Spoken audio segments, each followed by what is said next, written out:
Amados niños y niñas de la iglesia, ¿cuánto los ama el Señor?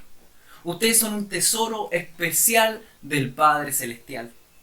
El Señor los creó en el vientre, la guatita de sus madres. El Señor permitió que ustedes nacieran y tiene un propósito tremendo con ustedes. El Señor dio su propia vida por ustedes.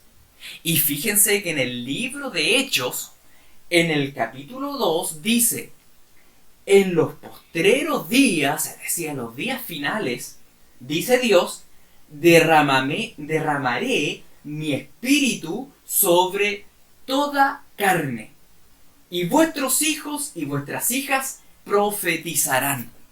Este pasaje habla que en los días finales Dios va a derramar de su Espíritu Santo sobre los niños y las niñas para que profeticen, para que hablen en el nombre del Señor. Eso es profetizar, hablar en el nombre del Señor.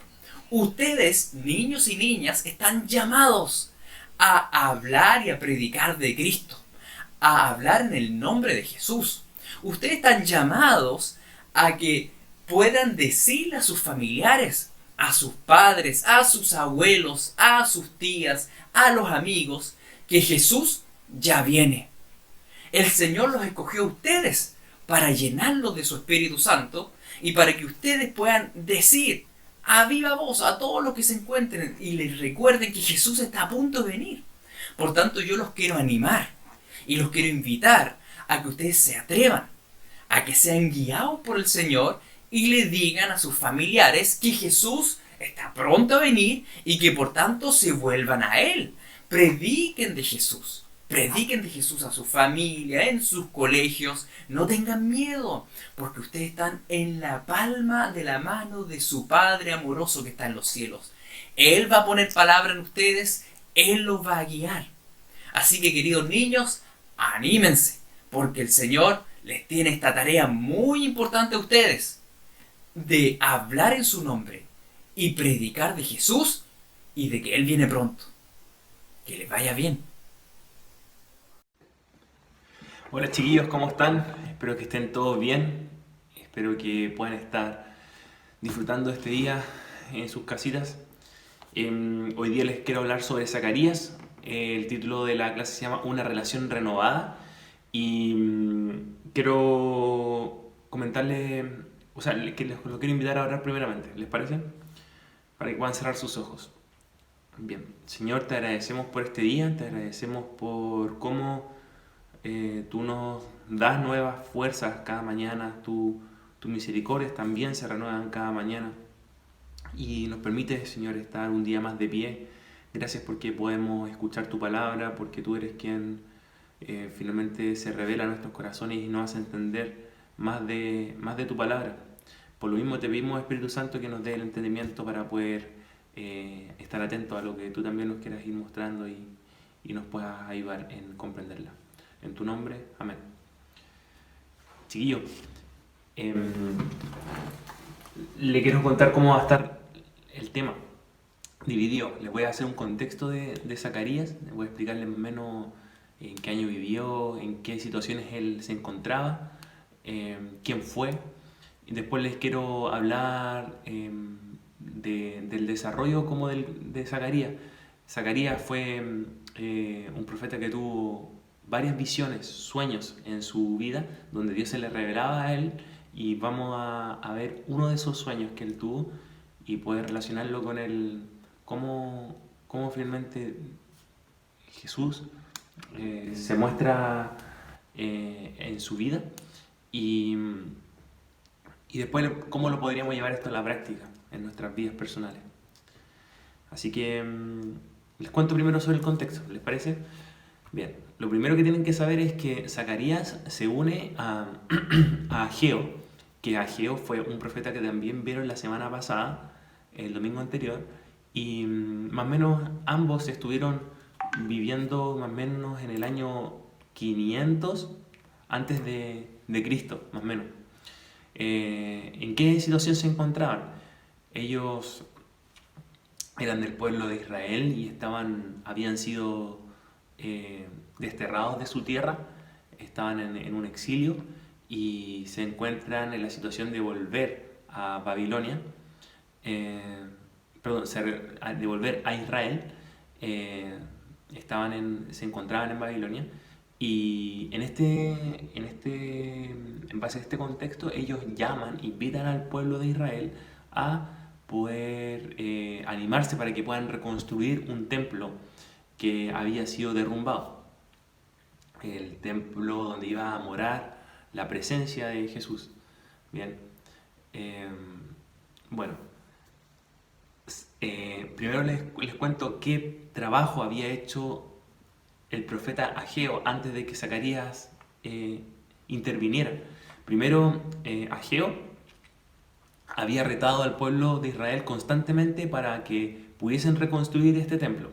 Bien, y no tan solo eso, sino que también lo reprime. ¿Qué significa reprimir? Significa llamar la advertencia, también es como en algunas medidas también puede significar castigar, pero finalmente es como los confronta al pueblo de Israel porque estaban en una actitud de indiferencia, de pecado y de falta de confianza en Dios.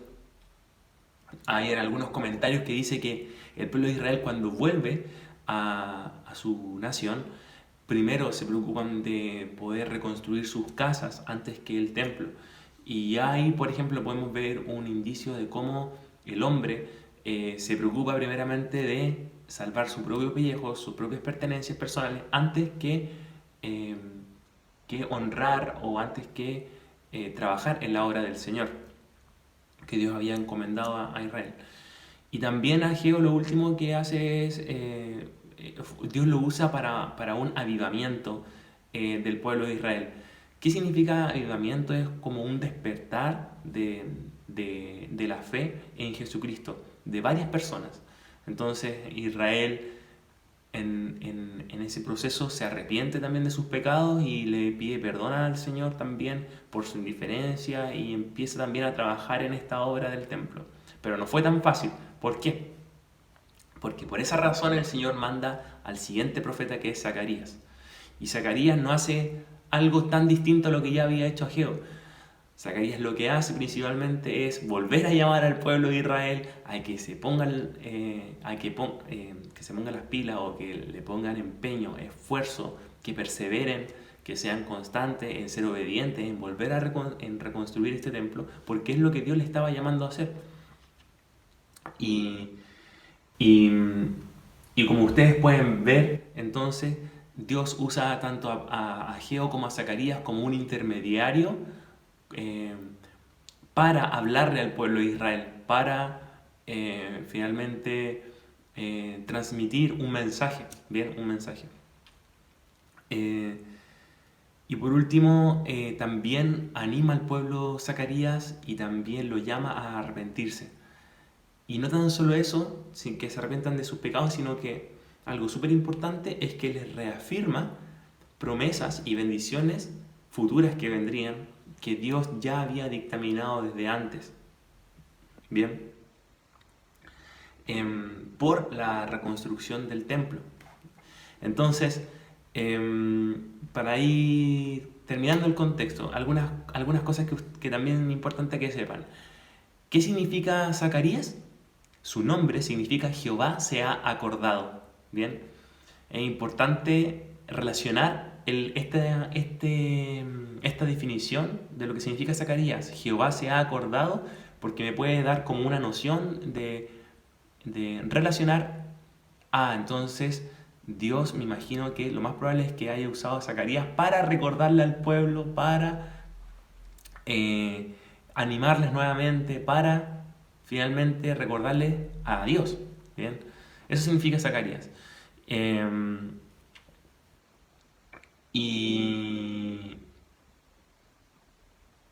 Perdón, que me fui un poquito, aquí tengo mi apunte. Otra cosa importante, Zacarías tuvo, como le había dicho anteriormente, tuvo muchos sueños y dentro de esos, creo que fueron como 8 o 9 sueños, dentro de esos el Señor lo llamaba a exhortaciones, por medio de los sueños Dios llamaba a Zacarías que exhortara al pueblo. ¿Qué significa exhortar?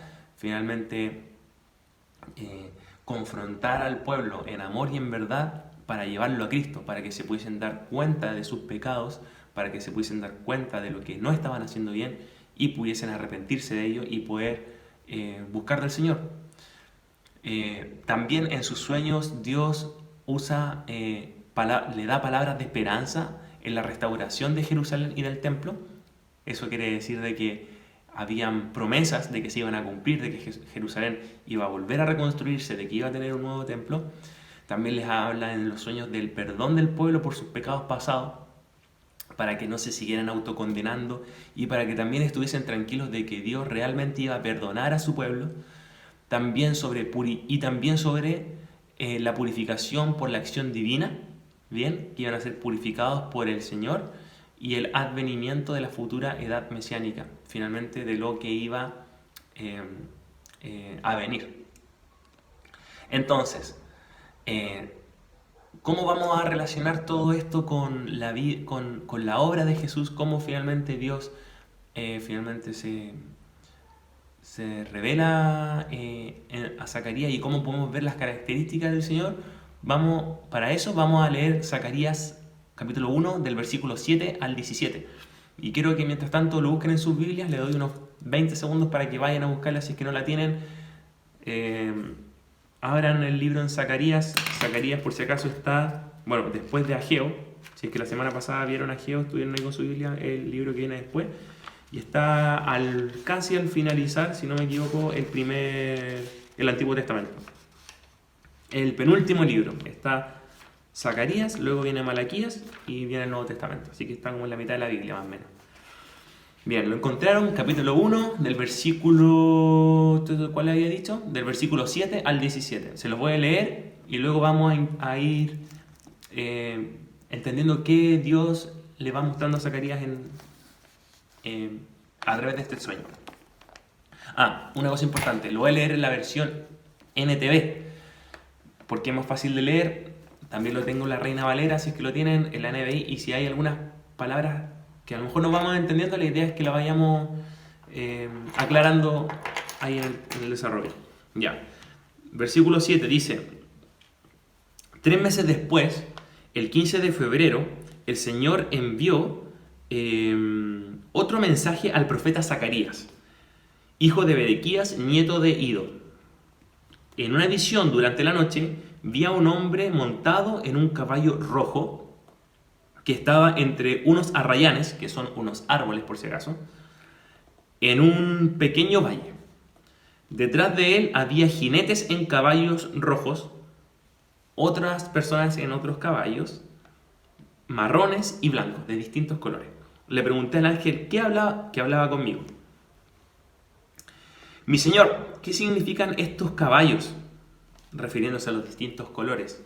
¿Y por qué estos hombres en caballos? Te mostraré, le dice el ángel.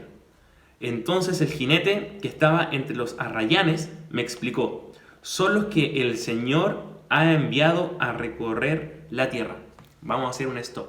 Hasta ahí, cuando hablamos del jinete, cuando hablamos de este ángel que se le presenta a Zacarías, que estaba en medio de estos dos arrayanes, estos dos árboles, y detrás habían otros jinetes en otros caballos de distintos colores, este personaje es Jesús. Cuando hablamos en la Biblia de el ángel de Jehová,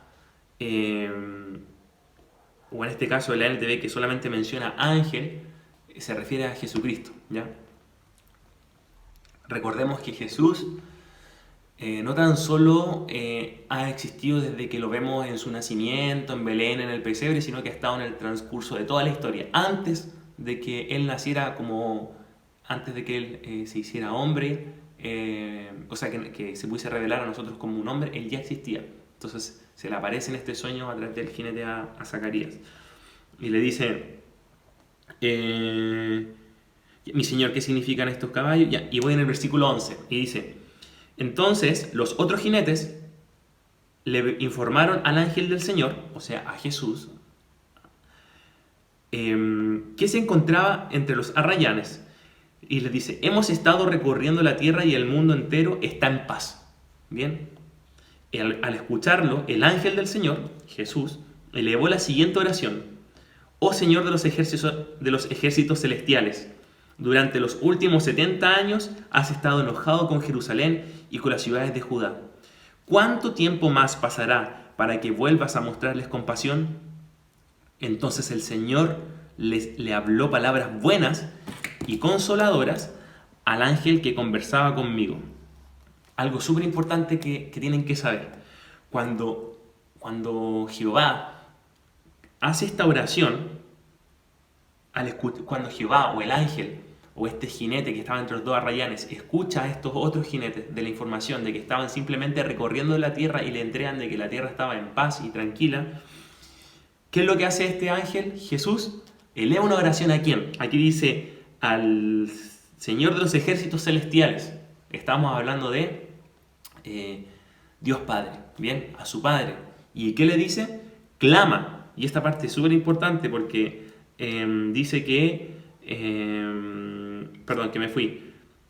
Al escucharlo el ángel del Señor elevó la siguiente oración: oh Señor de los ejércitos celestiales, durante los últimos 70 años has estado enojado. ¿Por qué ustedes creen que Dios estaba enojado? Por todos los pecados que había cometido Israel y porque finalmente estaban rebeldes ante Dios. Y nos podemos dar cuenta del principio cuando les dije que llegaron nuevamente a Israel del exilio y no tenían ni ganas de reconstruir el templo, cuando en verdad Dios les estaba dando una segunda oportunidad para que pudiesen reconstruir sus vidas, su familia, pero ellos no lo veían así. Entonces, claro que Dios estaba enojado con Jerusalén y con las ciudades de Judá. ¿Por qué? Porque idolatraban a otros dioses. ¿Y cuánto tiempo más pasará para que vuelva a mostrarles compasión? ¿Quién dice eso? ¿Quién dice cuánto tiempo más pasará para que vuelvas a mostrarle compasión? ¿Se lo dice uno de los jinetes que estaban atrás? ¿Lo dice Zacarías? No, se lo dice Jesús. Se lo dice a su Padre Celestial, a Dios. Eso clama en su oración. Entonces el Señor le habla palabras buenas. ¿El Señor quién? Dios Padre. Palabras buenas y consoladoras al ángel que conversaba conmigo. Esto llama mucho la atención porque allí ya muestra atributos de Dios, muestra características del Señor, de cómo es nuestro Dios.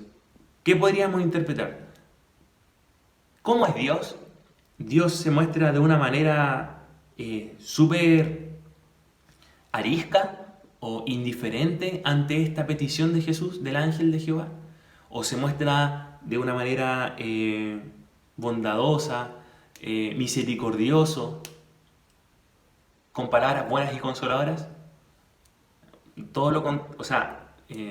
Nos impresiona la reacción, y no sé si les llama la atención también a ustedes, de que teniendo 70 años el pueblo de Israel de rebeldía, idolatrando otros dioses, cometiendo millones de pecados, aún así Dios entrega palabras buenas y consoladoras al ángel de Jehová. Para que sigamos leyendo en el versículo 14. Luego el ángel me dijo, ¿a quién le dice? A Zacarías. Proclama este mensaje a gritos, para que todos lo oigan. El Señor de los ejércitos celestiales dice, mi amor por Jerusalén y el monte Sión es intenso y ferviente. Sin embargo, estoy muy enojado con las otras naciones que ahora disfrutan de paz y seguridad.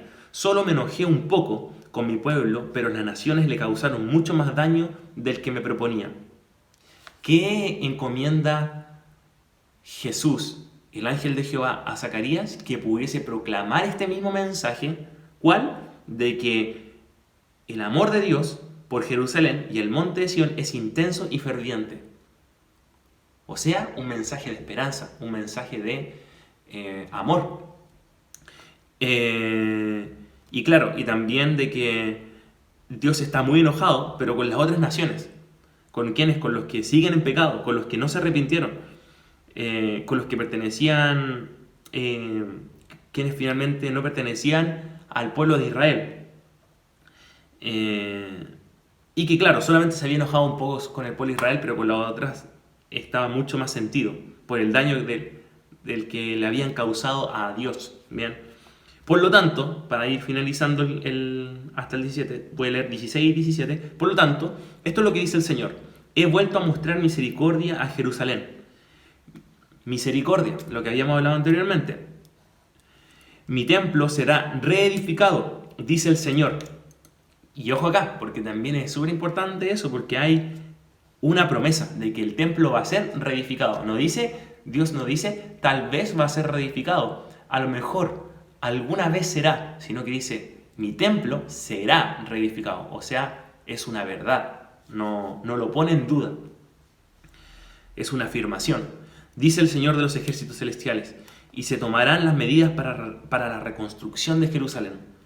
Proclama también el Señor de los ejércitos celestiales, dice, otra vez las ciudades de Israel rebosarán de prosperidad, y otra vez el Señor consolará a Sión y elegirá a Jerusalén para sí mismo.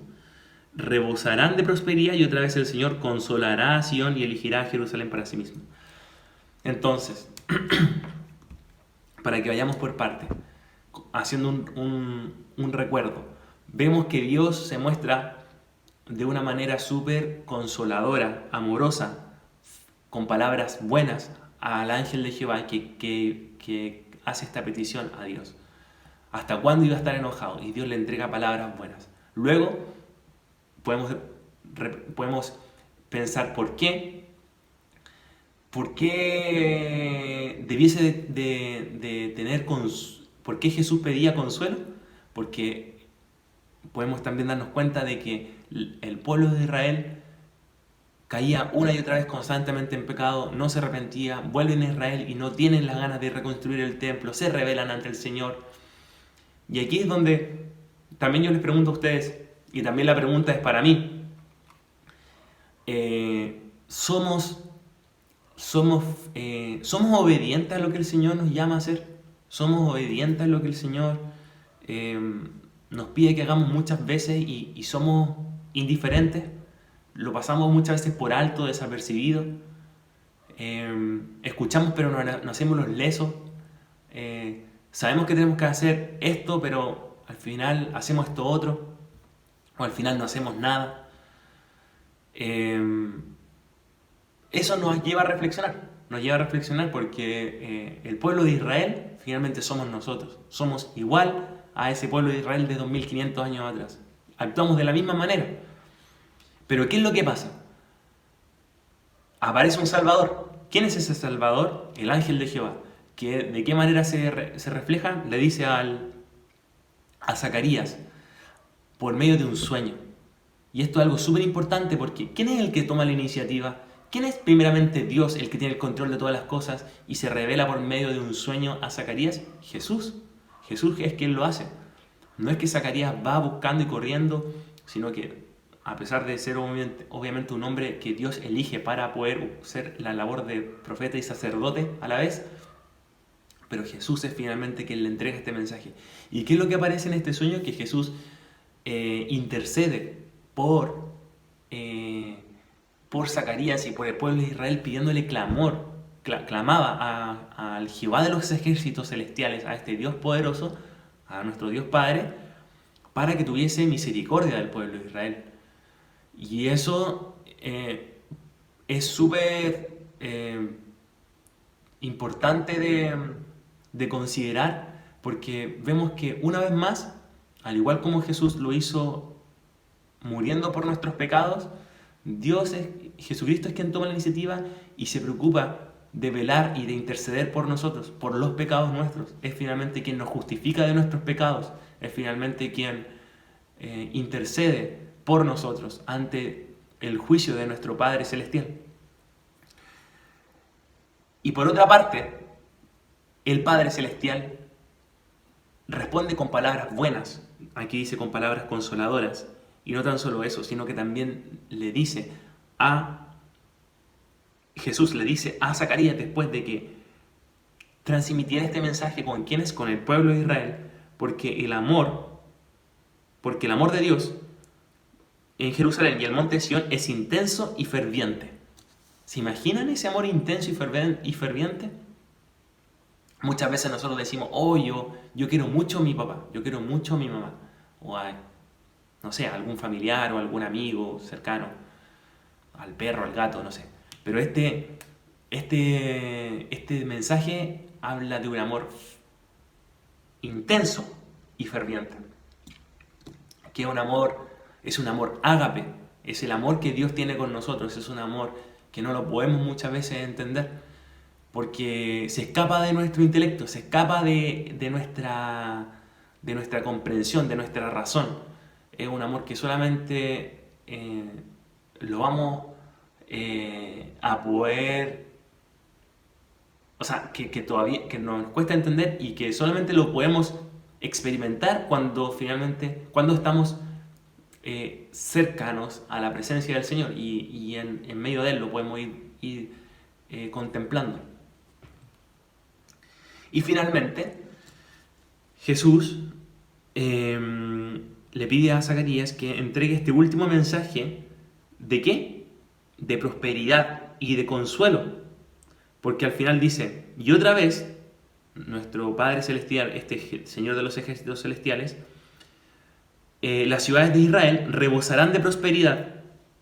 Recuerden que todo el pueblo está exiliado. Otra vez este pueblo va a rebosar de prosperidad y otra vez el Señor consolará a Sion. A Sion se refiere al pueblo de Israel, y elegirá a Jerusalén para sí mismo. Otra vez y otra vez y otra vez, como lo ha hecho siempre. Entonces hay una promesa, hay una esperanza, hay algo que finalmente, chiquillos, no va a terminar nunca, que es este amor constante del Señor de una y otra vez que lo hace por nosotros. Y que finalmente nos promete una vida próspera, pero en Él. A lo mejor esa vida próspera no significa que vaya a ser en un 100% acá en esta tierra. Puede que igual pasemos por dificultades, puede que igual pasemos por adversidades, pero o puede que nuestras expectativas no se cumplan tampoco, porque a lo mejor, si nosotros nos damos cuenta, a nuestro alrededor, yo les pregunto a ustedes, ¿hoy día durmieron bajo un techo? Me imagino que todos van a decir que sí.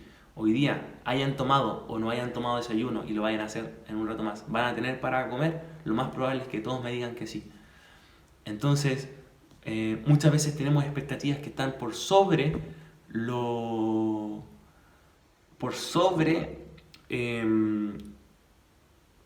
que en verdad realmente necesitamos, ¿sí?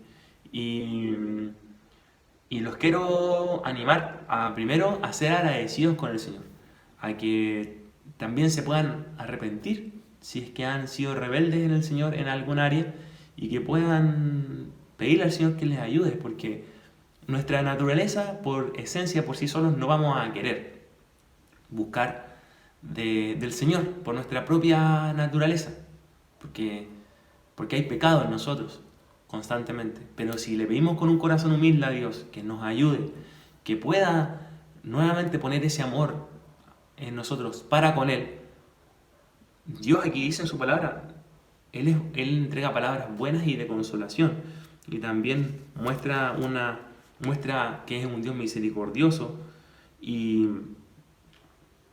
también da promesas, entrega promesas en las cuales nosotros podemos descansar y estar confiados. Chiquillos, eso principalmente es el tema del día de hoy. Yo les quiero animar a que puedan disfrutar este día, que puedan también reflexionar en cómo están viviendo sus vidas, pero no para que se sientan autocondenados, no para que digan, oh chuta, he estado en esto, no he estado en esto bien, sino que al contrario, al igual como Zacarías animaba al pueblo de Israel, de esa misma manera Dios usa a Zacarías, Dios usa su palabra para animarnos a nosotros y para mostrarnos de que Dios no nos condena, sino que usa a su Hijo Jesucristo, quien toma la iniciativa, muere por nosotros, intercede por nosotros, clama al Señor constantemente por nosotros, es el intermediario entre nuestro Padre Celestial, su Padre y nosotros. Así que, y por otra parte, Dios Padre está también quiere relacionarse con nosotros, quiere que estemos buscándole, quiere tener una relación íntima con nosotros. Y nos va siempre a recibir con palabras buenas y de consuelo. Así que eso, los quiero animar. Oremos para terminar y eso, ¿les parece? Señor, gracias por este día. Primero por tu palabra, porque tú eres muy bueno y porque en verdad tu palabra, Señor, es la que nos anima, la que nos da nuevas esperanzas, la que finalmente fortalece nuestra fe. Yo te quiero pedir, Señor, de manera especial, que tú puedas perdonar nuestros pecados, que tú, Señor, nos ayudes a tener un corazón humilde, que nos podamos arrepentir genuinamente de las cosas que no estamos haciendo bien, de las cosas que estamos errando, y que tú puedas poner también conciencia del pecado que tengamos en nuestras vidas por medio del Espíritu Santo, que nos pueda redarguir y que podamos pedirte perdón con una oración, relacionándonos contigo y buscándote. Sabemos que estos tiempos de coronavirus no son fáciles. Te pedimos que tú nos ayudes a tener paciencia con nuestras familias, con nuestros cercanos, con nuestros hermanos, hermanas, papá, mamá, tío, abuelito, con los que estemos viviendo en nuestra casa. No es cómodo estar a lo mejor todo el rato sentado en el escritorio, estar ahí todo el rato sin moverse, pero sabemos que tus planes son perfectos y son buenos. Y si tú quieres esto para nuestras vidas ahora, ayúdanos a comprender de que es lo mejor para nosotros, porque tus planes siempre son de bien para nosotros. Ayúdanos a verlo de esa manera. Y no se trata de ser positivista ni de usar filosofías humanas, sino que de recordar tu palabra, de recordar tu verdad. Y te pedimos que tú lo hagas porque se nos olvida y la necesitamos recordar todos los días, Señor. Gracias por este tiempo. Te pedimos que tú nos ayudes a disfrutar también del día de hoy, agradecerte por las cosas que tenemos y también por las que no tenemos, porque sabemos que es lo mejor, que tal como estamos y lo que tenemos a nuestro alrededor es lo mejor para nosotros. Y qué mejor si te tenemos a ti, de poder conocerte. Ayúdanos también, por último, a ser valientes y a poder también proclamar esta palabra a otros, como lo hacía Zacarías con el pueblo de Israel, como tú lo usaste a él, también úsanos a nosotros para también entregarle las buenas nuevas y mensajes también a los que no te conocen. Gracias, Señor, en tu nombre, amén. Chiquillos, les mando un abrazo, que el Señor les bendiga y bueno, hagan el baile de la zumba canuta. Nos vemos.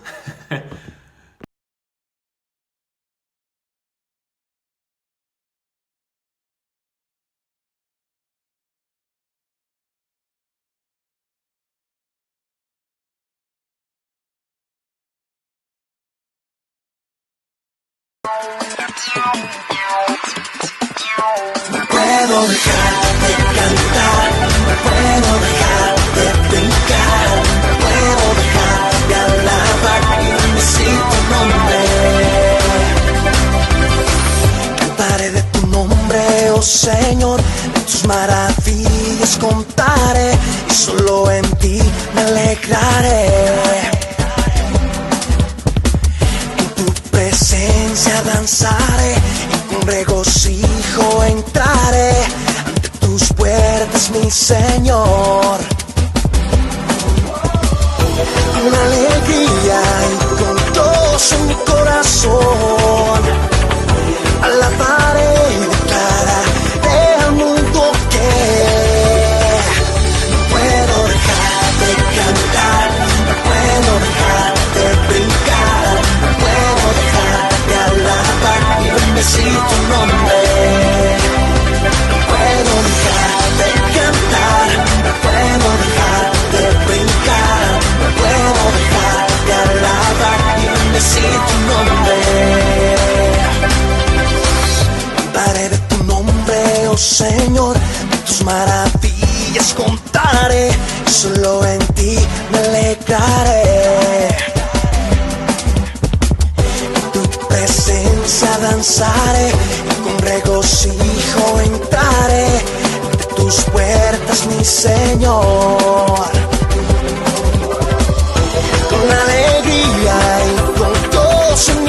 corazón. Alabaré y declararé al mundo que no puedo dejar de cantar, no puedo dejar de brincar, no puedo dejar de alabar y bendecir tu nombre. No puedo dejar de cantar, no puedo dejar de brincar, no puedo dejar de alabar y bendecir tu nombre. Yeah.